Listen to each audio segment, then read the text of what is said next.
আসসালামু আলাইকুম শাহেখ। ওয়ালাইকুম আসসালাম ওয়া রাহমাতুল্লাহি ওয়া বারাকাতুহু।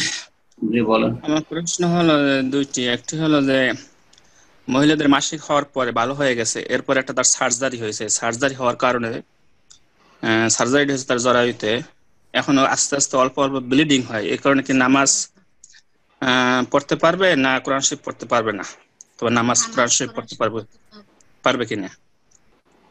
দেখেন, মাসিক অর্থাৎ আহ, যেটি আরবি ভাষায় হায়েজ বলা হয়, কোরআন হাদিসের ভাষায় হায়েজ অবস্থায়, মাসিক অবস্থায় শুধু সালাত আদায় করা নিষেধ এবং সিয়াম নিষেধ, আর কোরআন স্পর্শ করা আহ, নিষেধ যদি একেবারে জরুরি না হয়। এরকমই বাইতুল্লাহ তোয়াফ করা নিষেধ। আর আরেকটি হচ্ছে ইস্তেহাজা, সেটা রোগের কারণে।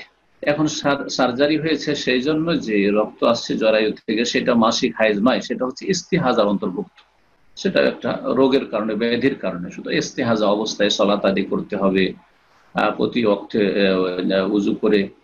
আর তারপরে সিয়াম পালন করবে, বাইতুল্লাহ তোয়াফ করবে, কোরআন স্পর্শ করবে, কোরআন তেলাওয়াত করবে, সবকিছুই করবে। সুতরাং এটা ওই মাসিকের অন্তর্ভুক্ত নয়, বরং ইস্তেহাজার অন্তর্ভুক্ত।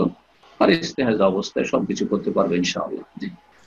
শুকরান, জাযাকাল্লাহ। আর একটা প্রশ্ন হলো যে তাফসির ইবনে কাসির লাস্টের যে আম্মা পারা আছে, এটা কি সবসময় উজু ছাড়া কি পড়া যাবে না উজু সহকারে পড়তে হবে? যে তাফসির কোনো যে কোনো তাফসির, দেখেন, কোরআনের সাথে যদি তর্জমা অথবা তাফসির থাকে, তাহলে সেটির নাম মুসহাফ বলবো না। মুসহাফ শুধু সাদা প্লেন আল কোরআনুল করিম যদি থাকে।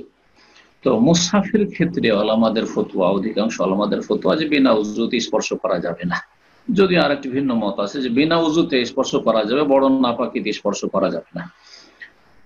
আর তাফসির যখন হয়ে গেল, অথবা হাদিসের কিতাবে বিভিন্ন জায়গায় আয়াত রয়েছে, কোন একটা ইসলামিক বই পুস্তকে কোরআনের আয়াত বিভিন্ন জায়গায় রয়েছে, অনুবাদ সহ কোরআন কারীম রয়েছে, যদিও 30 পারা রয়েছে, সেটা স্পর্শ করা যাবে, সেটা পড়া যাবে। কোনো অসুবিধা নেই, নাপাক অবস্থায় পড়া যাবে। জি, বড় বড় নাপাকের অবস্থা তো পড়া যাবে। কারণ সেটার নাম আল কোরআন নয়, বরং সেটার নাম হচ্ছে মাআনিল কোরআন বা তাফসিরুল কোরআন, কোরআনের তাফসির।